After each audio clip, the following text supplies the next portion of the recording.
Well, guys, we're back. That was fast. I honestly thought I was going to have more time in between brewers, but this is truly speed dating for breweries right now. Well, speed drinking puts Speed drinking. whole new sales perspective.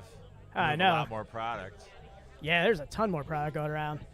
Well, it's awesome. It's awesome to see that the wheels are starting to turn now. It's a little bit rusty off the start there. Careful, that's my nickname. All right, Rusty. Hey, it's the Best Friends podcast. We're back live streaming here. We got Mark from Twisted Gingers here. How's it going, man? Yes, indeed. It is a beautiful day, and we're pouring a beer that we're releasing today, and it's one of my seasonal favorites. I made it for REI. Oh, okay. So I used to work there during my build out. I needed flexible Need that schedule. retail life. Yeah, that was fun because there's a lot of cool toys in that store. But basically, it was right around when their opt outside slogan or campaign was starting, and I was asked to make a beer for their all market meeting. Oh, that's a big undertaking right there. So I was like, well, I made an IPA. I put some Belgian malt in there to give it a really nice fall color to it. It's dry hopped with Cascade and El Dorado, so it's got some really nice citrus notes, a little bitterness, candy and stone fruit flavors sneaking in there. But it was one of those, what do we call it? It's hoppy, and I was on the loading dock with my buddy Owen, and he just goes, well, how about hopped outside instead of opt outside? And I was like, done. And we first released it at the All Market meeting, and people went crazy over it, so we keep making it. That's awesome. Yeah, man, the retail life.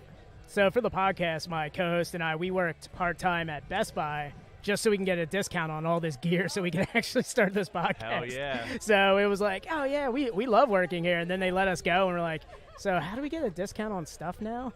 So it's like full price? What? I know. Paying more than like $1.50 for a phone charger is highway robbery. Yeah, I have plenty of Thule and all kinds of running gear that I certainly did not pay full price for. So that's one of the benefits. Great store, great company. So were you able to put REI on the can and anything too, as like any kind of marketing? I didn't get that far. We just put the hashtag hopped outside where theirs is opt outside. Oh, okay. I honestly am under so much pressure to move things along and run the business. I actually now have 5 employees where it was just me a year ago. So I say that, but like getting labels done.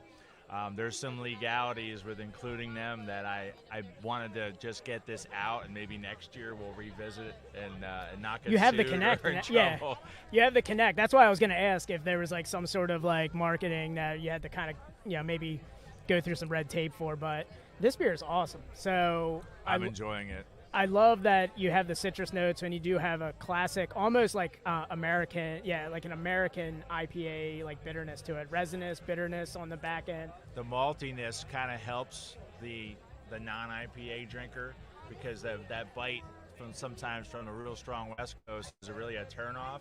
Where I wanted a big audience for this beer, and we went a little easier on it and built it in such a way. We actually call it a Midwest IPA. So like almost like New a hybrid, England. like a hybrid almost. Yeah. People are like, well, I've never heard of that, and I'm from the Midwest. So I was like, well, we make shit up all the time. Well, yeah, I was gonna say they. What are the other names? Bi-coastal is another name for this type of IPA. So people are calling them bi-coastals. They call them like hybrids. I've never heard that one, but yeah. So like a lot of some of the like bigger areas in like southeastern Pennsylvania, like Levante, and then even up in the northeast, like up in the far northeast of Pennsylvania, New Trail's doing bi-coastal, and they call them like almost like hybrid IPAs, where they're taking, like you said, you have those notes of citrus from like New England's, but keeping that bitterness factor of like a classic BJCP style guide American IPA. It's actually easier to make because New England's are they're a little extra work. People love them, but I think people have kind of gotten tired of them a little bit. And, okay. And we're selling a lot of West Coast style. We have one West Coast called Crystal on a recorded line because a telemarketer called me and I thought it was my malt supplier, and her name was Crystal on a recorded line. So the bitterness carried through in the name from me taking that phone call. But nonetheless, like that was our number one seller when we first released it because people don't get enough of the traditional IPA styles anymore. And I was like, let's do it. That was the best name for a beer I've ever heard, or best origin story for a name I've ever heard. Yeah, the label's awesome. We finally got a label done for So like a it, telemarketer with like the headset on and everything? No, it's all different slogans of what you hear. Like, your car's warranty is almost up, or oh yeah, I'm calling you about your press 9 to be removed, and it's like haha because they never remove you. This is state representative so and so. Yeah, it's all these important people. Like, your credit card's been stolen. I'm like, no, it hasn't, because Costco rings me directly when someone compromises my card. You're not Costco. Yeah, you're not a cool store like that. So you guys have only been open for a year, does it sound? Or It'll be 2 years, December 13th. December 13th, awesome. And you guys are in Philadelphia? We're in Manayunk.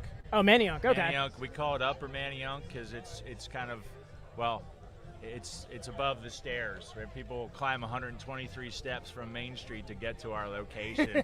We actually named a beer after that as like a little tribute to like all the people that come all sweaty in the doorway. They're like, man, I just walked up those stairs. I'm like, we have the perfect beer. I know, you should like market that to like the CrossFit people so they can. It's a session IPA. People are like, this is only 4.5%. I'm like, embrace it, man. Like, because you're gonna, it's 95 degrees out, man. Like, there's nothing wrong with drinking a light ABV beer in this weather. Of course, yeah. Keeping it crushable in the hot weather's ideal. And speaking of crushable, this beer right here. It's 5.5. 5.5, perfect for being a crushable IPA. You kept talking about the grapefruit notes as we were getting set up, which I was like sitting here sweating, like trying to set up the stream. Oh, thank you, sir. And I was like, oh man, I just want to try it. You're like, oh man, this smells so good over there. I'm like typing away trying to set up this stream, and I'm just like, cool. Yeah, can't wait to drink it. Hold on, let me hit live first. All right, looks like everyone's going away now, so. Darn it, I got to go back to work. Oh, I was going to say, finish your beer first, man. Awesome. Well, thanks for having me, man. Good having you, man. Thank you for coming on. Absolutely. All right, guys, we'll be back with another stream here shortly. I got too much stuff with me. Oh, it is truly speed dating now. It's going to be speed streaming for me.